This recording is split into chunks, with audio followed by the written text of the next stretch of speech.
Hello everyone, I welcome you all to conquer UPSC prelims dose 2021 की series में। यह हमारा 17th लेक्चर है और आज की डिस्कशन होगी असिस्टेड रिप्रोडक्टिव टेक्नोलॉजी को लेकर। यह डिस्कशन हिंदी में की जाएगी। हमारा टारगेट है अचीव करना 100 लेक्चर्स बिफोर प्रीलिम्स 2021। यह डिस्कशन कॉम्प्रीहेंसिव वे में की जाएगी और ये सारे के सारे टॉपिक्स इंपॉर्टेंट टॉपिक हैं। हम किसी एक सब्जेक्ट को फॉलो नहीं कर रहे हैं, हर सब्जेक्ट का एक एक इंपॉर्टेंट टॉपिक निकाल रहे हैं और डिस्कस कर रहे हैं जो करंट अफेयर्स में आए हैं। अब मुझे आप इंस्टाग्राम पे भी फॉलो कर सकते हैं। मेरी इंस्टाग्राम आईडी है mubin1444। Assisted reproductive technology, recently assisted reproductive technology ART regulation bill आया है 2020 का। इसको इंट्रोड्यूस किया गया है लोकसभा में। न्यूज़ में इसके अलावा क्या है, ये देखिए बिल के ऑब्जेक्टिव्स क्या है ये बताया गया है कि standardize protocols of the growing fertility industry and to provide for the regulation of ART services in the country, कि किस तरह से स्टैंडर्डाइज प्रोटोकॉल्स रेगुलेट करना है फर्टिलिटी इंडस्ट्री से रिलेटेड और किस तरह से रेगुलेशन प्रोवाइड करना है ART सर्विसेज को कंट्री में, इंडिया में। ये एक थर्ड प्रपोज बिल है जो प्रोटेक्ट करेगा reproductive rights of women after the surrogacy. Surrogacy क्या होगा? सरोगेसी वो सिचुएशन है जहां पे आप गोद किराए पे लेते हो, यानी आप वूम जो है वो किराए पे लेते हो किसी दूसरी महिला की। ये सरोगेसी रेगुलेशन बिल है। सरोगेसी रेगुलेशन बिल 2019 में और बाद में medical termination of pregnancy amendment bill 2020 में ये बताया गया है कि किस तरह से रिप्रोडक्टिव राइट्स जो वुमेन के होते हैं उसको प्रोटेक्ट किया जा सके। ART assisted reproductive technology bill ये डिफाइन कर रहा है ART को कि ये सारे के सारे टेक्निक्स इंक्लूड हो गए यहाँ पे जो प्रेगनेंसी को प्रोक्यूर करने में लगते हैं, जैसा कि बाय हैंडलिंग द स्पर्म और ओवोसाइट। ओवोसाइट यानी इमेच्योर एग सेल, कि किस तरह से आप स्पर्म को और ओवोसाइट को हैंडल करेंगे आउटसाइड द ह्यूमन बॉडी और किस तरह से ये गैमेट को या फिर एम्ब्रियो को reproductive system of a woman में ट्रांसफर करेंगे। Example of ART services include gamete, sperm और oocyte donation, in vitro fertilisation. आपने सुना होगा IVF के बारे में, इसको कहते हैं इन विट्रो फर्टिलाइजेशन। मैंने शायद इन विट्रो कह दिया था, in vitro fertilization, fertilizing an egg in the lab and gestational surrogacy. So basically आपको पता ही होगा कि IVF प्रोसेस क्या है। मैं इतने डिटेल में नहीं जाऊंगा, लेकिन एक चीज बता दूं मैं आपको, यहाँ पे दो चीजें इन्वॉल्व होगी, एग होगा और स्पर्म होगा। ये दोनों चीजों को एक टेस्ट ट्यूब में डालकर वुमेन की वोम में इंसर्ट कर दिया जाएगा। वही कह रहे हैं यहाँ पे handling of the sperm and ओवोसाइट। और इंसर्ट करने के बाद 9 मंथ्स तक वेट करेंगे, 9 मंथ्स के बाद में बेबी डिलीवर होगा। ठीक है, तो ये सारे के सारे बिल में डिफाइन किए गए हैं अच्छी तरह से। ART services will be provided through ART clinics. अब देखिए ये ART सर्विसेज कहाँ पे, हर हॉस्पिटल्स में अवेलेबल होंगे, लेकिन ART क्लिनिक्स में इसके लिए स्पेशल होंगे। शायद ये हॉस्पिटल में भी इंटीग्रेटेड हो सकते हैं। ये ऑफर करेंगे ART related treatments and procedures बताएंगे। ART के बैंक्स भी होंगे जो स्टोर करेंगे गैमेट्स सप्लाई करने के लिए। Regulation of ART clinics and banks, जो भी ART क्लिनिक होंगे या ART बैंक्स होंगे, इनको कंपलसरी रजिस्टर करना होगा national registry of banks and clinics of India के अंतर्गत। कंडीशंस जो होंगे गैमेट डोनेशंस के और सप्लाई के, offering ART services have also been subscribed. या तो गेमेट के डोनेशन की बात कर लें आप, या तो गेमेट के सप्लाई की बात करें और ART सर्विसेज किस तरह से ऑफर करें इसकी भी बात करें।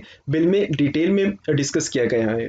आपको डायरेक्टली क्वेश्चन आ सकता है ART के बारे में लिखें, तो ये सारे पॉइंट्स इंपॉर्टेंट है। अब यहाँ पे देखिए rights of a child born through ART, वो लड़का या लड़की जो पैदा होगा ART टेक्निक्स की मदद से, इसके राइट्स क्या होंगे? जो चाइल्ड बॉर्न होगा through ART will be deem to be a biological child. इसको ऐसा नहीं कि ये खुद की औलाद नहीं है, ऐसा नहीं समझना क्योंकि आपने वूम रेंट पे ली थी। ये वही पेरेंट्स की औलाद होगी जो जिसका स्पर्म और एग यूज किया गया है। और सरोगेसी माँ जो होती है, सरोगेसी मदर जो होती है, इससे इसका कुछ ताल्लुक नहीं होगा और ये चाइल्ड को सभी के सभी राइट्स मिलेंगे, प्रिविलेजेस मिलेंगे, एक जो नेचुरल चाइल्ड को मिलती है। और जो डोनर होगा इसका पेरेंटल राइट नहीं होगा। अब देखिए इनका रेगुलेशन क्या क्या आ जाएगा। इसलिए बिल में ये भी बात की गई नेशनल और स्टेट बोर्ड्स बनाए जाएंगे। नेशनल और स्टेट बोर्ड्स सरोगेसी के लिए बनाए जाएंगे अंडर द बिल। यहाँ पे बिल में लिखा हुआ था जो रेगुलेट करेंगे ART सर्विसेज। स्टेट बोर्ड्स क्या करेंगे? कोऑर्डिनेट करेंगे for the enforcement of the policies and guidelines for ART as per recommendations, policies and regulations of the national board. अब आइए ऑफेंसेस और पेनाल्टी की बात कर लें। बिल में यह भी डिस्कस किया गया है वेरियस ऑफेंसेस क्या होंगे अगर अबैंडनिंग कर रहे हैं या एक्सप्लॉइट कर रहे हैं वो लड़का या लड़की जो बॉर्न हुआ है थ्रू एआरटी। बाद में ऐसा हो सकता है हस्बैंड या वाइफ में से दोनों कोई अग्री ना हो कि ये हमारा बच्चा नहीं है, हम अपनाएंगे नहीं, तो इसको ऑफेंस माना जाएगा। ऑलरेडी इनको कंसेंट देना होगा, कंसेंट देने के बाद भी बाद में ऐसा मन में आ गया कि ये हमारा बच्चा नहीं है, हम इसको अबैंडन करते हैं, हम इसको एक्सप्लॉइट करेंगे, ऐसा नहीं चलेगा। आप ना तो बेच सकते हैं ना खरीद सकते हैं, ट्रेडिंग अलाउ नहीं है यहाँ पे, ये भी ऑफेंस माना जाएगा। इंपोर्टिंग ह्यूमन एम्ब्रियोस और गेमेट्स, और इसके अलावा भी using intermediates to obtain donors, exploiting commissioning couple a woman और the gamete donor in any form and transferring the human embryo into a male और एन एनिमल, ये सारी चीजों को ऑफेंस माना जाएगा। टाइप्स ऑफ एआरटीज के अलग अलग टाइप है। इनमें से एक है इन विट्रो फर्टिलाइजेशन जो पॉपुलरली आईवीएफ के नाम से मशहूर है। ये एक कॉमन एआरटी है जो यूज किया जाता है मैक्सिमम पेशेंट्स के द्वारा। इसमें होगा ये वुमेन का एग और मैन का स्पर्म कंबाइन किया जाएगा लेबोरेटरी में। बाद में ये फर्टिलाइज्ड एग को क्या करेंगे, inside the woman's uterus place कर दिया जाएगा। इसको कहते हैं एम्ब्रियो ट्रांसफर।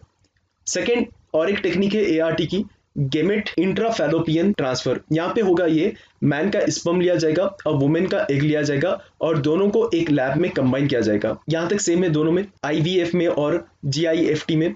देन इसके बाद होगा ये एग को इम्प्लांट किया जाएगा फैलोपियन ट्यूब में and the fertilization occurs inside a woman's body. यहाँ पे दूसरे वुमेन के पास जाने की जरूरत नहीं है, डायरेक्टली ये कंबाइन करके लैब में वुमेन की फैलोपियन ट्यूब में इम्प्लांट कर सकते हैं। इसके बाद में इंट्रा यूटेरिन इंसेमिनेशन आईयूआई, इसमें होगा ये मेल का स्पर्म लेकर वुमेन की यूटेरस में रखा जाएगा बिफोर ओव्यूलेशन। ओव्यूलेशन एक बनने से पहले, आपको पता ही है कि हर महीने एक बनता है, वो एक बनने से पहले जस्ट बिफोर द ओव्यूलेशन ये मैन का स्पर्म लेकर वुमेन के यूटेरस में रखा जाएगा बाई लॉन्ग नैरो ट्यूब। और जैसा एग बनेगा ये स्पर्म एग के साथ एक्ट करेगा और यहाँ पे फर्टिलाइजेशन ऑफ एग होगा। जेस्टेशनल सरोगेसी, यहाँ पे क्या होगा, एम्ब्रियो को क्रिएट किया जाएगा आईवीएफ के द्वारा using the eggs and the sperms of the intended parents और डोनर्स, और इसके बाद में ये सरोगेट माँ पे ट्रांसफर किया जाएगा। यहाँ पे जो चाइल्ड है इसलिए बायोलॉजिकल चाइल्ड नहीं मान रहे हैं, और यहाँ पे जो माँ है वो सिर्फ जेस्टेशनल कैरियर है। I hope you have understand what is ART. With this, I am closing the discussion. If you have any queries, please write it in comment box. Thank you.